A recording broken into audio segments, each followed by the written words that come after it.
So in this video, we take a look at the items recovered from the home address of Scarlett Jenkinson when she was arrested for the murder of Brianna Ghey.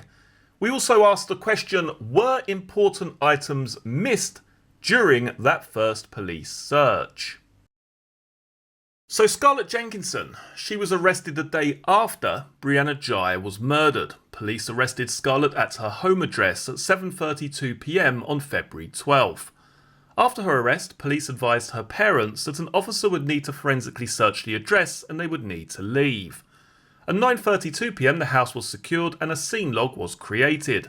A search was conducted between 10:10 p.m. and 4 p.m. on February 13th. The search warrant was executed after a handwritten note was found on Scarlett's phone. CSI took photos of her bedroom before the search. So now let's take a closer look at one of the notes which was discovered on the bedroom floor of Scarlett Jenkinson, and it reads the following. Saturday the 11th of February 2023, victim Brianna Ghey. Meet Eddie at Wooden Posts 1 p.m. Walk down to Library bus stop. Wait until Brianna gets off bus, then 3 of us walk to Linear Park. Go to the pipe tunnel area. I say code word to Eddie, he stabs her in the back as I stab her in the stomach. Eddie drags the body into the area. We both cover up the area with logs, etc. Now this particular note I've just read out to you, was discovered on Scarlett Jenkinson's mobile phone. She had taken a photo of it and sent it to Eddie Ratcliffe. And the search warrant was executed after a handwritten note was found on Scarlett's phone. So they found this note on her phone and they've searched the property. Also bear in mind that CSI took photos of her bedroom before the search began. Yet this note, which was subsequently discovered on the floor of Scarlett Jenkinson's bedroom, scrunched up, wasn't discovered until over a month later. Now why is that? How has this note been missed during the first search of the property? It wasn't hidden away, it wasn't stored in some sort of cupboard or up in the loft, it was on her bedroom floor. Now, the police must have been aware of this note. They must have been searching for it in some capacity because this note actually set off the chain reaction in terms of the search warrant. The search warrant was executed after a handwritten note was found on Scarlett's phone. And CSI took photos of her bedroom before the search. So what do those photos show? Do they show some scrunched up paper on the floor, notepads, notebooks laying across the bed and on the floor? Why weren't they collected during this first search? I can't understand this. I really can't understand it. Bearing in mind, the initial arrest, 7:32 p.m. on February the 12th. A search was conducted between 10:10 p.m. and 4 p.m. on February the 13th. A very lengthy search of that full entire property was conducted on that date, yet these items aren't recovered until March the 17th. Let's take a listen to the following here. Police attended Scarlett's home to conduct a further search of her bedroom. This is on March the 17th. A body-worn camera was activated and a Lenovo tablet and black pucker notebook were found. From the notebook, one page had a list of what is right and wrong, with 2 lists, one with Christian and one Sikh. There is a spider diagram with good and evil, with various words such as forgiveness, justice, morality, good, suffering, morality is all relative, evil, punishment, and sin.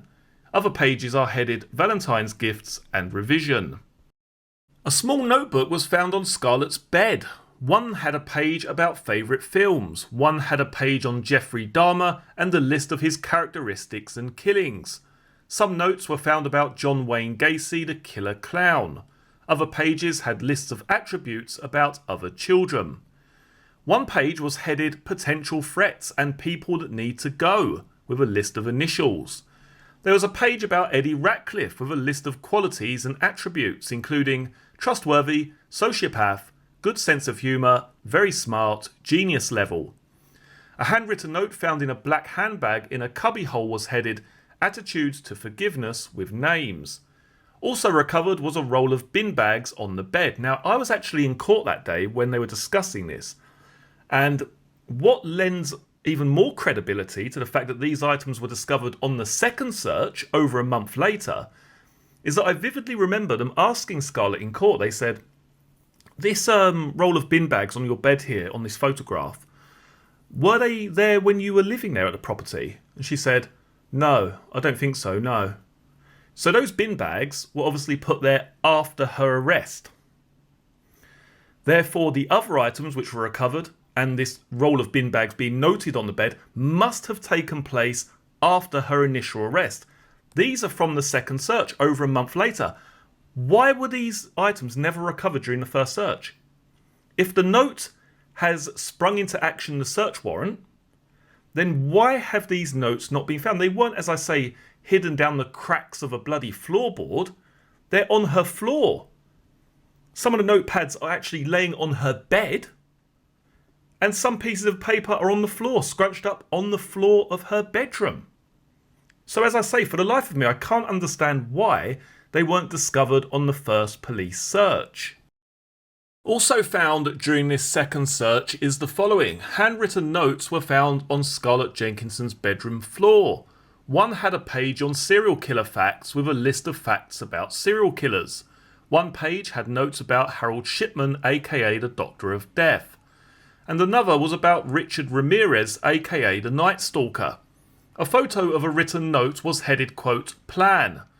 It then said, give them alcohol with sleeping pills, slit throat, dismember body, place parts in a bin bag, bury 7 feet down, get her to go to Linear Park, hidden spot near bridges.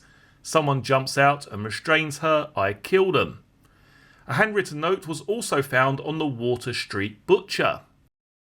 So now let's take a look at another puzzling aspect of this investigation, and that is the clothing that Scarlett Jenkinson was wearing on the day that Brianna Ghey was murdered. Now, if we just move very slightly to Eddie Ratcliffe for one moment. Now, he was found with a jacket with a lot of blood on it. His trainers had blood on it. He had blood on his hands, blood on the weapon, on his hunting knife. So there was a lot of forensic evidence pointing in his direction. Yet for Scarlett Jenkinson, it was actually the complete opposite. They didn't have any of Brianna's blood on her. None of Brianna's DNA was found on any of her clothing. So then this comes back to the question, did the police actually retrieve the correct clothing from Scarlett's address? What I wanted to do first of all is take a look back at one of the early police appeals. This was done on the 12th, the same day actually that Scarlett Jenkinson was arrested. This was one of the first appeals for information regarding the murder of Brianna Ghey. Take a listen to the following. Detective Chief Superintendent Mike Evans said, we are appealing for any information that will help us find who has done this to Brianna. In particular, we are keen to speak to 2 people that were seen in the park where Brianna's body was found, who have been described as a white man and woman in their late teens, early 20s, both with dark curly hair.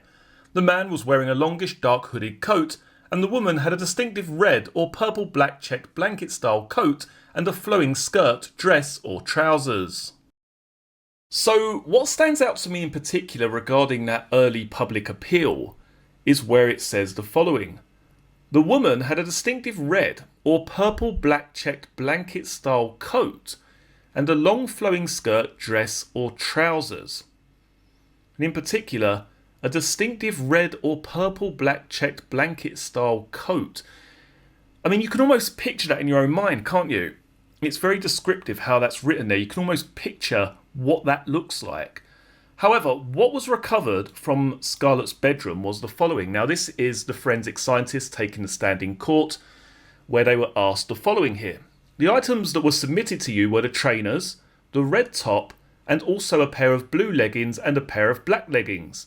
They being found in a wardrobe of a bedroom at Scarlett's home address. Those were the only items of clothing submitted to you. And she replied, that's correct, yes. What also needs to be factored in here, however, is the date in which that public appeal was put out. The very next day after Brianna was discovered. So only 24 hours later, the police are looking for the public's help. And I would imagine that this information regarding the clothing has come directly from the witnesses, the man and woman, the 2 dog walkers who found the body of Brianna and subsequently saw Scarlett and Eddie fleeing the scene. I also know that there was a lot of CCTV which was checked and it had Scarlett and Eddie both before and after the murders. So could it be that simply these dog walkers have given an incorrect description of the clothing, Or was the clothing never actually discovered by the police? Because what I can tell you for certain is that a blanket style coat, to the best of my knowledge, was never ever mentioned in court. Despite its descriptive nature, in the way it's been written there, let me just pull it back up so I can read it out to you. There we go. The woman had a distinctive red or purple black checked blanket style coat. Now that was never mentioned, as I say, in court. Did the police actually ever recover that item of clothing, or was it simply a mistake by the witnesses? Now the reason why this is such an interesting part of this particular case is when we take a look back at what was said by the eyewitnesses. This was the man and woman, the husband and wife, the dog walkers who found Brianna's body. And they basically said, we saw Eddie Ratcliffe bending over the body of Brianna Ghey, and just a few inches away, so in very close proximity of Eddie, was standing Scarlett Jenkinson. Now we know that Eddie Ratcliffe, he had blood on his jacket, blood on his shoes, blood on his hands and blood on the weapon, all from Brianna, found during that forensic testing. Yet Scarlett Jenkinson's clothes, when they were tested, they didn't have a drop of blood on them, apart from Eddie's blood on Scarlett's trainer.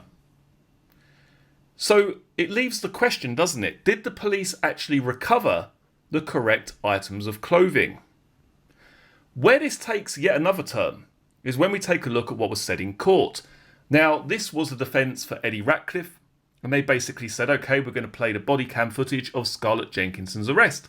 You can see here as the officer goes into the house, you can see a washing machine, and in the distance, what can you see there? And it was a pile of clothes. Now, we don't know if that clothing had been washed or it had been put out to be washed, we just don't know. But that clothing was never taken by the police. Now, considering that they were entering Scarlett Jenkinson's home in order to arrest her on suspicion of murder, I do find it a little bit odd that they haven't taken those items of clothing found by the washing machine in to be tested. Bearing in mind, we're talking about the following day after Brianna Ghey had been murdered. It's quite likely that the perpetrator would try and wash their clothes or hide their clothes or get rid of those clothes in some way, shape or form. Yet those clothes were never tested. They were never tested. All that was tested, all that was given to forensic scientists for testing was a red top, which we have no further description on, a pair of blue leggings and a pair of black leggings.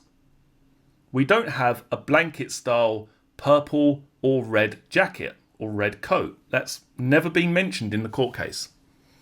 That's either because the eyewitnesses have got that wrong and it appears differently on the CCTV, which is likely. But then we have to ask ourselves, don't we, why was there not one single droplet of blood discovered on the clothing of Scarlett Jenkinson?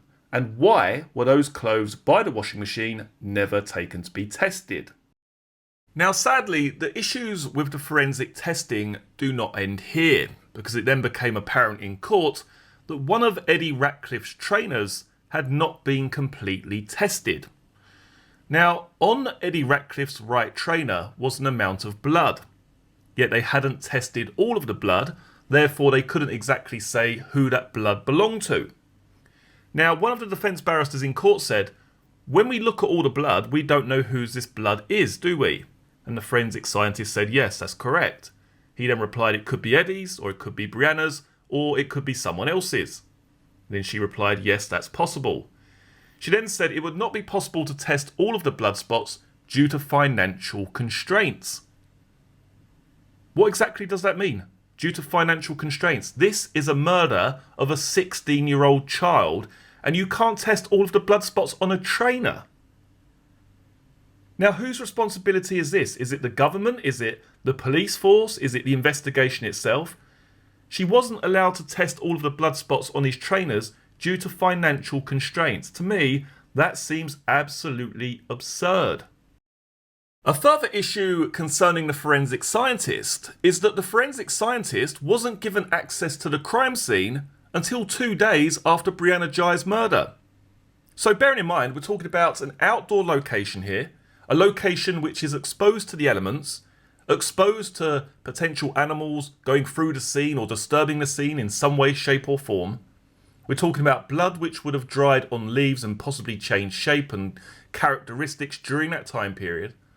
And yet the forensic scientist wasn't allowed access to the scene until 2 days after the murder. Now this caused quite a discussion in court. This is one of the defence barristers talking to a separate forensic scientist, and this defence barrister said the following. Is there any significance in a delay in an expert like Miss Ruffley going to the scene of this crime? We know it was a couple of days later. The forensic scientist replied, it's extremely unfortunate she was not allowed access to that crime scene earlier than 2 days later, especially given the level of activity that has taken place and the difficulty in examining bloodstains in that environment. The golden rule is to have that evidence examined as quickly as possible. I've no doubt in my mind the delay has undermined the ability of scientists to evaluate that evidence. The defence barrister then asked, does delay in getting to a crime scene have any impact on whether expirated blood can lose the characteristics it usually has? And the forensic scientist replied, it's certainly something we need to be aware of. I can't tell you how much the blood was disturbed or changed in that period, but I can't exclude that it was changed or distributed. When we talk about the jacket, it's evident from those stains, which are almost caught in a moment in time, that some of the spots have been disrupted before they dried. That could have happened to other stains we're looking at. So clearly here, it's not ideal that the forensic scientist wasn't allowed access to this crime scene until 2 days after Brianna Ghey's murder. Now for many people, I'm sure that you'll be watching this video and say, well, why does it really matter? These 2 individuals have been caught, justice has been served. But my real concern in this case is that if we were looking at 2 different individuals here, for instance, and maybe they had destroyed their clothing or destroyed their mobile phones after this murder had taken place, I do worry how this investigation would have gone. Thankfully, they were dealing with the 2 most utterly clueless individuals that they could have possibly have been dealing with. I mean, this was, in my opinion, one of the most easiest crimes to solve that I have ever come across. Yet when we take a look at the finer details of the investigation, the issues with the clothing, have they taken the right clothing from Scarlett Jenkinson? Have they collected the right clothing from her address? Why was the note not discovered until a month later in her bedroom, laying on her bedroom floor? Why was the forensic scientist not brought in until 2 days after the murder? And why are we having a discussion here about one of the trainers belonging to Eddie Ratcliffe? Why is there financial constraint regarding testing blood concerning a murder of a 16-year-old child? To me, they are very relevant issues. Do let me know some of your own thoughts down in the comment section below.